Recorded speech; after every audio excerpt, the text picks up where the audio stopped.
Hello everybody, this is Napa Fan here, and we are here at the Indianapolis Motor Speedway to qualify for the final race in the regular season of season number 9 in the NOFSRL Chick-fil-A Cup Series.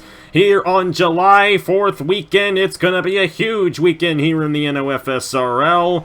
We have the Turkey Hill Series racing here later today, tomorrow at 11 a.m. Eastern Time. It's the Rays, Dies, and Tubing 400 from Indianapolis, the final race before the chase in the Chick-fil-A Cup Series.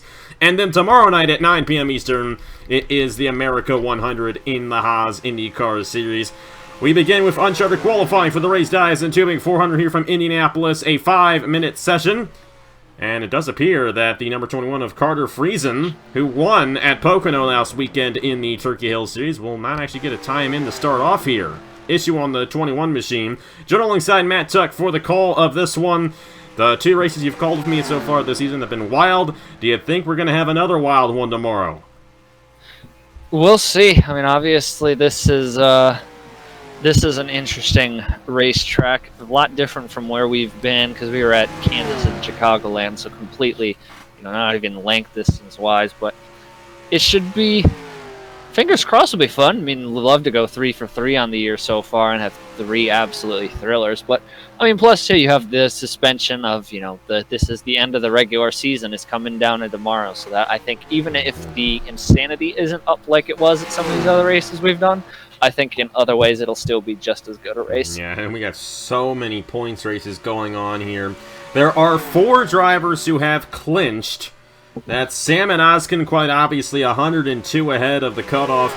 Not only that, Oskin has pretty much clinched the top seed for the chase, so he'll get those 15 bonus points plus the 9 extra bonus points for his 3 wins. You get 3 extra bonus points for every win if you're one of the top 10 drivers. Keep in mind the 2 wildcard drivers will not receive any bonus points heading into the chase, so they'll start off with 2,000 points each, regardless of how many wins they have. They do not get bonus points, but Alex in a row, 62 points ahead. He is locked in. Bradley Ream, 53 points ahead, is locked in. And Silas Orta, 47 ahead. He isn't technically locked in, but the odds of him not making it on are extremely, extremely slim. I don't think it's going to be possible for him to get knocked out, so it's pretty safe to say Silas Orta is locked on as well. Number 3, great season in his sophomore year for Silas Orta, even though he's yet to win a race in this season. In the series, I should say. Still a good run for him here in Season 9 of the Chick-fil-A Cup Series. Reagan Whitlock is 38 points ahead. Mark Davidson, 32 points ahead. Ryan Durrani and Shane Lake, 29 points ahead. And Hair Joe Alonso, 26 points ahead. Those guys are pretty good, and that's 9 guys already, so there realistically is only 1 slot these guys are really going to be fighting for, and that battle is going to be between Nathan Baird, Nathan Stapleton, and Diego Yepes most likely. Baird is 11 points ahead of the cutoff. Stapleton is 11 points behind the cutoff, so we're just going to have to see how that all goes down. Here for the uncharted qualifying session, Nick Smith in the 07, Bobo Jones in the 08, Carter Friesen, like I mentioned, in the 21, Owen Miles in the 55, Mitchell Collins in the 57, John Andrews in the 67, Zach Rogers in the 71, and Zachary DiLello in the 98. And DiLello is currently the fastest driver here in uncharted qualifying, so we'll have to see if he can hold on to that. Driving the NIRA car, of course, we're in Indianapolis, so this is a home race for NS Racing, and we'll have to see how Nathan Stapleton does in the race tomorrow morning, but definitely looking forward to see how it all goes down here in the Rays, Dies, and Tubing 400. Let's see who's going to take that. Well, I mean, so far this 98 machine is... He's sitting up on top of the... Oh, no, never mind. Never mind. There goes John Andrews to the top of the board, and the veteran, the Napa Fan, looking to make it into this Rays, Dies, and Tubing 400. How about Bobo Jones? Bobo Jones did very well last week. He was in this car last week as well. Raced his way in through uncharted qualifying and had a great race in the second Pocono event, the Hers Forever Good 400. Of course, Thomas Troxel won that one eventually. But Bobo Jones had a good shot at winning that race as well, and it looks like he might make it in along with the 67 of John Andrews at this point. I don't know if Carter Friesen's going to get a lap time in. Had an issue right when he first went out, and I'm not sure if they're going to get that car ready to go. He did cross the line right there. I don't know if they're going to count this lap, though, so we'll have to see how that goes down for Friesen, who won last week at the Pocono Raceway in the Turkey Hill Series, and this is a very similar track to Pocono. Of course, a flat 2.5-mile racetrack. Of course, turn 2 at Pocono modeled after the turns here at Indianapolis. Still the 0-8 of Bobo Jones, 67 of John Andrews, 2 fastest drivers here in uncharted qualifying for the Rays, Dies, and Tubing 400. You might notice the NOFSRL logo is different now, and this weekend we're unveiling a new logo, new theme, new intro and everything, getting a new fresh look here for the NOFSRL, so we don't have to worry about getting a copyright strike from NASCAR, because Marty rehashed their font and their logo for the NOFSRL, but we finally have our own logo. How great is that, Matt? Yeah, we'll, oh, right, because this doesn't go. I think we'll be, I don't know when we're going to unveil it on my side. We'll probably drop it in, probably Pikes Peak. We'll go up to the Mile High City and drop it there. But no, it's I like it much more unique. Mm-hmm. And of course, the color is going to change for every series as well, so it's definitely unique. Bobo Jones, John Andrews, uncharted guys making it on. Let's go ahead, put them on the racetrack for the other 10 drivers here. Or should I say other 40 drivers, not 10 drivers. Got a little bit more than that. Other 40 drivers here. The full-time guys going to qualify for the Rays, Dies, and Tubing 400 here at Indianapolis. We're going to set the starting lineup for the final race of the regular season. And here we go, and the clouds have come here in Indianapolis, so that'll make the track a little bit faster. But where you start in this race means quite a bit. In last year's Rays, Dies, and Tubing 400, Matt Dalio started on the pole, went on to win the race. And with all of these scenarios that we have coming into this weekend, it's going to get a little wild. Sam and Oskin, Alexander Rowe, Brad Lareem, Salazar, all mentioned, locked into the show. Whitlock 38 ahead, Davidson 32 ahead, Durrani 29 ahead, Shane Lake 29 ahead, Alonso 26 ahead. Only unless something really off the wall happens, I think those guys are going to be fine. But Nathan Barrett's only 11 points out of the cutoff. And the thing about Nathan Barrett, he does have a win, so he can back up on the wild card if he needs to. Stapleton, though, does not have that luxury. He has not even been in the top 10 in points all season, but only 11 points behind the cutoff coming into his home race. So we'll have to see what Stapleton can do. Yepes, 20 points behind. Henderson, 28 behind. Fisher G, 33 behind. Sam Adio, 35 behind. Shane, or should I say Nikolai Sykes, 36 behind. Zachary Fitzwater, 40 behind. Andrew Miller, 42 behind. Keegan Townsend, 47 behind. That's the points for the standard 10-driver chase. But then the 2 wild cards also in play. Fisher G currently holds on to the first wild card, only 9 points ahead. Sam Adio only 7 points ahead. Their teammate Andrew Miller, 7 points behind the wild card. Jesse Turner, Matt Dalio, Otter Island teammates still with a mathematical chance. Turner 20 points behind the wild card, Dalio 35 points behind the wild card. If any of those 5 guys win this race, I think their odds of making it are pretty good. So we'll have to see if that's the case. Other guys to watch out for if they get the race victory: Zachary Fitzwater, Nikolai Sykes, Mitchell Henderson, Diego Yepes, even Nathan Stapleton. If any of those guys win, they're probably going to have an advantage on G and Sam Adio to take one of those wild card spots away. So the wild card is really the big race here. The actual points for the chase is pretty much down between Nathan Baird, Nathan Stapleton, and Diego Yepes. But that wild card's going to be wild tomorrow, and if any of these guys inside that top 20 points win, that could really help them out in the championship and help their chances of making it into the chase. Of course, you know, if you don't make the chase, you're not going to win the championship. As simple as that. Definitely going to be an interesting race tomorrow. No doubt about it. 32 laps. How do you think all this is going to play out? I mean, we got all these guys racing for different positions. Points mean so much, but if one of these guys wins, that throws everything out of the loop for everybody else. What do you think we're going to see when it comes to the points tomorrow in this Rays, Dies, and Tubing 400?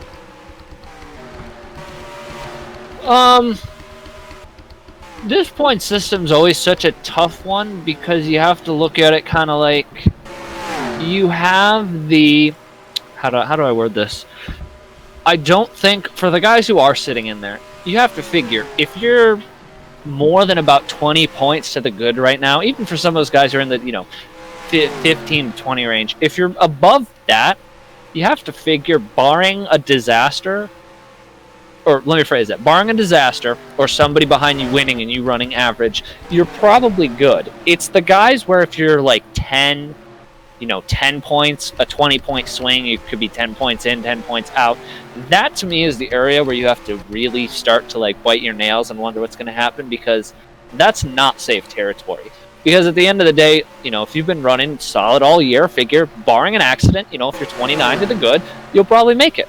You just have to not finish like 30th and the guy behind you win. But this is, at the end of the day, this is the most interesting point system that's probably ever been used in the chase era. We have all the old chase, the new playoff garbage they use. I still think this is the most interesting point system that has ever been developed by NASCAR. One of those guys who's currently inside the top 10 right now, Shane Lake, with the pole position. Of course, these American patriotic schemes running here on July 4th weekend. Of course, the race itself is going to be on July 4th, so definitely going to run the few schemes we have.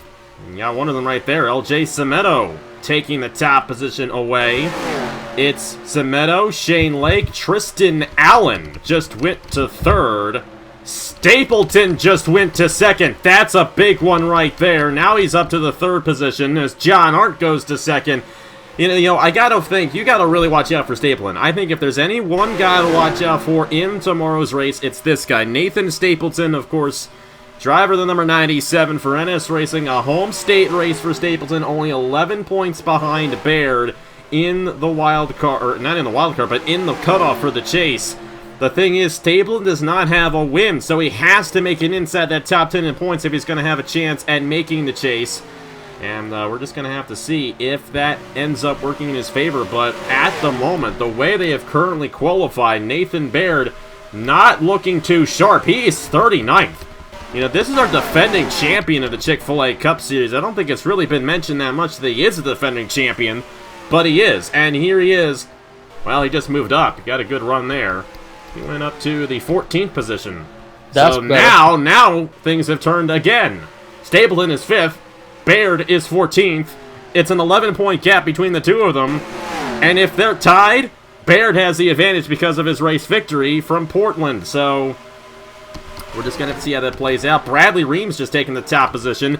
Ryan Durrani, LJ Semedo, John Arndt, Nathan Stapleton, Shane Lake, Tristan Allen, 08 of Bobo Jones again with a great starting position. Andrew Miller, another guy who's in this wild card race, currently 9th. If he gets a good points day and a guy who's already inside that top 10 wins, then he should be good to go to possibly steal the wild card from his teammates. I think that wild card race is very interesting because the top 3 guys in the wild card race, and keep in mind, only the top 2 guys with wins outside the top 10 in points get in. All 3 of those guys, top 3 in the wild card, drive for the same teams, Idell Motorsports. Fisher G, Nicholas Samadio, and Andrew Miller. All teammates, all battling for 2 spots, but only 2 of them can make it in. Now, G and Samadio still have the possibility of making it into the top 10 in points, but odds are that's not going to happen. They have a pretty considerable gap behind them. But if Miller has a good run tomorrow, that's going to shake things up, and that could really get interesting there for the rest of the drivers in the top 10 in points and in the wild card as well. But Bradley Ream is a guy who's already locked his spot onto the chase, looking to get his first win of the season. He's had a very solid run in the car that won the championship last year as a rookie. And starting on the pole for this race means quite a bit. Obviously, we saw Matt Dallio win from the pole last year. Speaking of Matt Dallio, currently 15th. Not too bad for the driver, the number 75. He's a guy who's 35 behind the wild card. He would pretty much need to win this race if he's going to have any mathematical chance. But hey, he won it last year. Would not be surprised if he won it again. So we'll just have to see what happens with Dallio there in the number 79. But so many scenarios to look in this race. I would definitely watch out for Stapleton. Currently, the way he's running, he's 5th. That's a great starting position. And I would imagine, if he can finish inside the top 5, odds are he will make it inside the top 10 in points at the end of tomorrow's race, which would put him in the chase heading into Nashville next weekend. Be one of those 12 drivers battling for a championship in the final 10 races of the season. That would be huge for Stapleton if he can in fact pull it off here at his home state racetrack. No, it should be fun. I mean, obviously, it's gonna be a fun couple weeks here, but I don't know. I'm gonna, I'll save my predictions on that for tomorrow. But he's the 97, like you said. This is the time where you do need to have a good run, and he's definitely, he's in position to, like you said, doesn't necessarily need the win, but he can't, like we were talking about earlier, you don't necessarily need the win, but you don't have any excuse to have a bad finish here. You need that good, strong run here, but it should be an interesting one. Those Chevys are definitely fast here, but like you said, that 40 car Bradley Ream right now sitting on the pole, at the end of the day, even no matter anytime you come to Indianapolis, it doesn't matter, Indy car, old stock car, sports car, anytime you want to come here, the place you want to start this race at this racetrack is on the front row, on that first spot. So if he can, I'm assuming at this point, he's probably going to secure that. That's going to be a huge advantage for him tomorrow. And of course, everybody in the top 10 in points will receive bonus points heading into the chase. And if you have wins, you're going to get 3 bonus points for every win. But that only applies to the top 10 guys. Like I mentioned earlier on, the 2 wildcard guys will have no bonus points heading into the chase. Of course, there are no resets. Those bonus points, they carry with you the entire chase. You start out with them, and then it's a strict points championship from there. But right now, it's pretty safe to say that Sam and Oskin's going to head into the chase with a 24 points on those wildcard guys, and he'll have an advantage heading in. Speaking of Sam and Oskin, this could really just act as a test session. He really doesn't even need to run this race, honestly. He wants to keep the points lead because that's a pretty big point swing. Alexander does still have a mathematical chance at actually taking the points lead for the regular season and winning the regular season championship. But Sam and Oskin pretty much has it locked in the bag, and if he can, in fact, do so, he will have the 15 bonus points for being the points leader, and second only gets 9 bonus points. So that's a pretty big gap right there. 6-point gap from the points leader to second in the points at the end of the regular season. But if Oskin can remain the points leader, he'll have a very good shot at winning the championship because he'll have all those bonus points from his 3 wins. He's the only driver to win 3 races this season, so he'll have a big gap on the rest of the field heading into Nashville in the chase. So Oskin has definitely proven that he's one of the best drivers out here, no doubt about it. And the number 83 currently in the 30th position, but if he finishes 30th, he will win the regular season championship here in the Chick-fil-A Cup Series. But Bradley Ream looking to win the pole for the Raised Dies and Tubing 400 at Indianapolis. Driver number 40, looking to get his first win of his career on Napa Fan, will lead us to the green flag here at the Indianapolis Motor Speedway. Ryan Durrani, LJ Cimento, John Art, Nathan Stapleton, the top 5. You take a look at the rest of the results right there. And Fisher G, who is the first wild card, is going to be starting last. That is not good at all for Fisher G. Sam Adio, 38th quickest. That's not good for either of those guys. So it's going to switch around. I don't think they're both going to make it in. It's just going to be wild from the start to the finish of tomorrow's race. 32 laps here at Indianapolis. Who's going to make it onto the regular? Should I say who's going to make it onto the chase? This is the end of the regular season. Who's going to make it onto the chase for the Chick-fil-A Cup Series? We're going to have to find out tomorrow at 11 a.m. Eastern Time right here, right over there, I should say, on Napa Fan. Congratulations to Bradley Ream, your pole winner for Indianapolis in the Chick-fil-A Cup Series. Raised Dies and Tubing 400 tomorrow at 11 a.m. Eastern on Napa Fan. Thank you guys so much for watching, and I will see you guys later.